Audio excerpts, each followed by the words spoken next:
اللہ کے سوا کسی اور کی اطاعت جس سے اللہ کی معصیت لازم آتی ہو، شرک۔ لا طاعت لمخلوق فی معصیت الخالق، مخلوق میں سے کسی کی اطاعت نہیں ہوگی یہ اس معاملے میں جس میں خالق کی معصیت لازم آ رہی۔ ہاں، خالق کے احکام کے اندر والدین کا حکم بھی مانو، اطاعت کرو،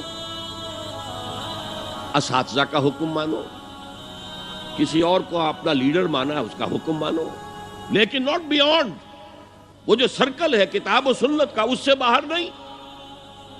لا طاعت لمخلوق فی معصیت الخالق، یہ آپ الجبرے کے فارمولے کے طور پر اپنے سامنے رکھیے،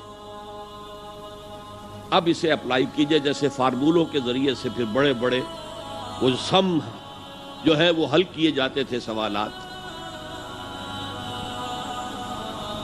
صبح کا وقت ہے، آنکھ بھی کھلی ہے، کوئی اذان کی آواز بھی کان میں آئی ہے، آپ کا نفس کہتا ہے ابھی سو جی، آپ نے اپنی چادر یا کمبل کو درست کیا اور کروٹ لی اور سو گئے۔ یہ کیا ہے؟ آپ نے کس کا حکم پیچھے پھینکا اور کس کا حکم مانا؟ اللہ کے حکم کو پیچھے پھینک دیا، نفس کے حکم کو آگے رکھ۔ یہ شرک، اس شرک کو جاننے والے بہت کم ہیں۔ مولانا روم نے خوب کہا تھا، نفس ما ہم کم ترس فرعون نیست لیکن اورعون ایراعون نیست، میرا نفس بھی فرعون سے کم نہیں ہے۔ فرعون نے کہا تھا نا الیس لی ملک مصر وہذہ الانہار تجری من تحتی، کیا اس ملک مصر کی حکومت میری نہیں ہے؟ اور سارا جو یہ آب پاشی کا نظام ہے، انہار کا نظام ہے، وہ میرے کنٹرول میں نہیں ہے؟ جس کا چاہوں موگا کھلا رکھوں، جس کا چاہوں بند کر دوں۔ یہ تھا خدائی کا دعویٰ، انا ربکم الاعلی۔ تو مولانا روم کہتے ہیں میرا نفس بھی اس سے کمتر نہیں ہے، وہ کہتا یہ جسم میرا ہے، اس پر میرا حکم چلے گا، میں نہیں جانتا کون اللہ کون رسول، کیا حرام کیا حلال۔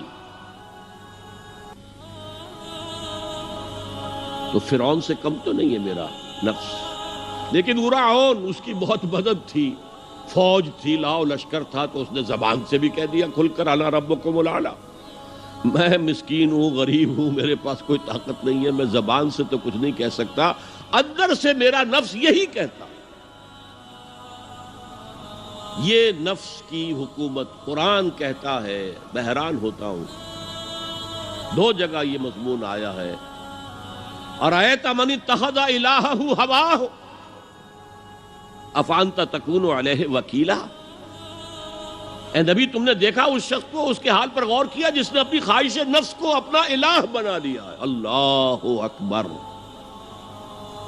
الہ، لا الہ الا اللہ، کلمہ توحید کا مرکزی لفظ یہاں آ رہا ہے، من اتخذ الہہ ہواہ، جس نے اپنی خواہش نفس کو اپنا معبود بنا لیا، الہ بنا لیا۔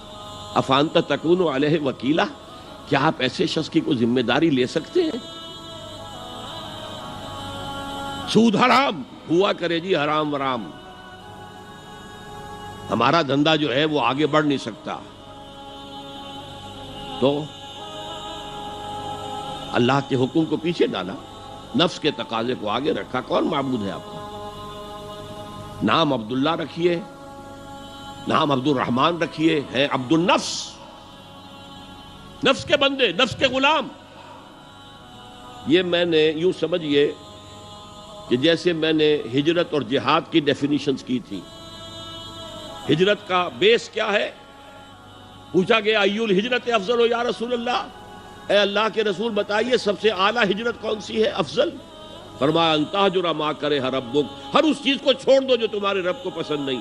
آج رات ہی سے آپ ہجرت شروع کر سکتے ہیں، جائزہ لیجئے کیا کیا چیزیں میری زندگی میں خلاف شریعت ہے، جو اللہ کو ناپسند ہے، فیصلہ کیجئے کہ آج کے بعد نہیں ہوگی، ہجرت شروع ہو گئی، افضل الہجرہ، سب سے افضل ہجرت شروع ہو گئی۔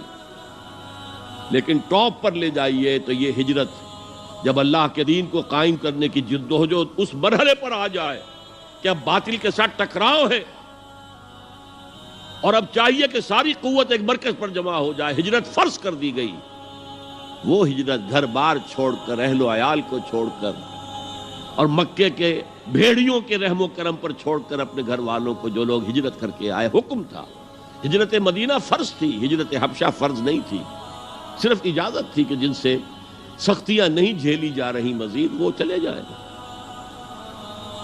تو ہجرت کا یہ ابتدائی نقطہ، انتہا یہ جہاد، المجاہد من جاہد نفسہ، جہاد تو یہاں سے شروع ہو گیا، اپنے نفس کے خلاف جہاد کرنا۔